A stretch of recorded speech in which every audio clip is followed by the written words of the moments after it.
Now, yesterday I revealed all the regional semifinal matchups here this Friday here in the Crossroads. One of the matchups I wanted to highlight today is the Edna Cowboys facing the Randolph Rohawks. And Edna heads in this game winning 63-0, yes, over Lyford, and then 48-0 over Cole there last week. And Randolph, it's going to be one of their tougher challenges here this week here for Edna. But Cowboys haven't lost a game all season long. While it's easy to point out their skill guys and Braylon Harris, Chase Schubert, one of the guys that we got to give credit is on the offensive line. And so here was senior Trent Cushane says the big men are ready to dominate and pave the path to yet another Edna Cowboys victory.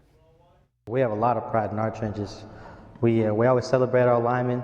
We plan on scoring a lot of points, running the ball a lot, using our linemen to create holes for our running backs, and just win every battle in the trenches.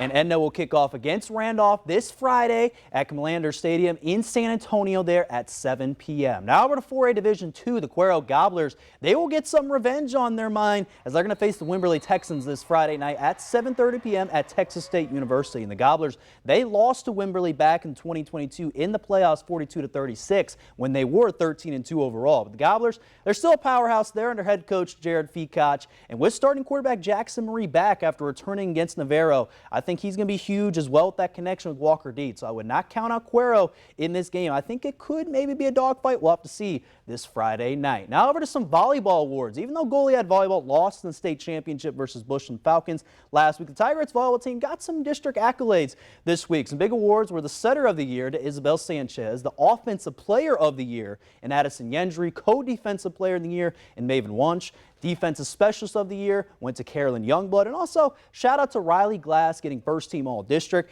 and Sophie Walick getting second team All-District honors as well. Now over to some college basketball last night. The Houston Cougars faced Alabama last night in the Players Era Festival Impact Tournament. They lost in overtime, 85-80. And the Cougars, they got a big performance though from star guard L.J. Cryer, who had 30 points, and Emmanuel Sharp added 14 points and 6 rebounds there last night. The Cougars look to get a win tonight back in tournament play versus Notre Dame. That game's going to be 11:30 p.m. Central Time, so late start there for that one. And then also, staying in the Houston area, the Rockets also played the Minnesota Timberwolves in an NBA Cup.